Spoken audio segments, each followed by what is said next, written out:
इशिता, आपने आज UPSC top किया है, आपको कैसे जानकारी मिला था कि आपका रिजल्ट आने के बाद आपको जानकारी पहली बार कैसे मिला था?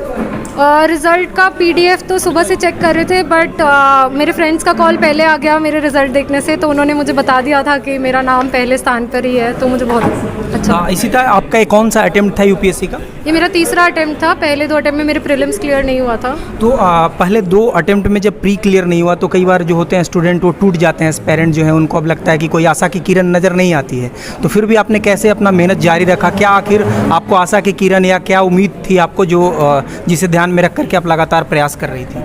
आई थिंक सबसे बड़ा मोटिवेशन तो है कि आपको ऐसी सर्विस ज्वाइन करने का मौका मिलेगा। तो आईएएस ऐसा प्लेटफॉर्म है, आपको you get to serve your country, आप अपने देश के लिए कुछ कर पाते हैं, इससे बड़ा मोटिवेशन मुझे नहीं लगता कुछ हो सकता है। तो यस, सेटबैक था, प्रीलिम्स नहीं क्लियर करने पे बहुत बुरा लगा, क्योंकि पूरे साल हम जब पढ़ाई करते हो और पहले स्टेज पे बाहर हो जाते हैं तो हमें बहुत बुरा लगता है, लेकिन उससे उभरना भी ज़रूरी है। अपनी गलतियों को एनालाइज करिए। अगर आपको लगता है कि आप में स्टैमिना है पढ़ने का 1 और साल और अपनी गलतियों को एनालाइज करने का, तो please go ahead and work on your weaknesses. आपका एजुकेशनल बैकग्राउंड क्या रहा है Ishita? I have done my schooling from Air Force Bal Bharati school, new Delhi, and I am a graduate in economics from Shri Ram college of commerce, Delhi university.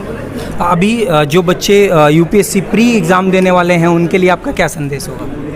मतलब सुबह तक तो मैं भी प्रीलिम्स के लिए पढ़ रही थी, तो प्लीज़ प्रीवियस ईयर क्वेश्चंस पे फोकस रखें, क्योंकि मेरी वही स्ट्रैटेजी थी कि अगले 2-3 दिन में प्रीवियस ईयर क्वेश्चंस एक बार फिर से देखूं, no matter how many times हम देख लें, एक बार और देखना ज़रूरी है।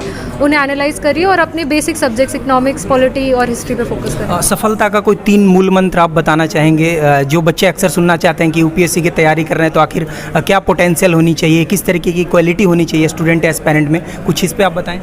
मतलब there is no magic ritual and there is no magic qualities. आपको बहुत सारी चीज़ें, एकेडमिक स्किल्स के अलावा बहुत पेशेंस चाहिए, बहुत हार्डवर्क करने का डिसिप्लिन चाहिए और बहुत कंसिस्टेंसी चाहिए।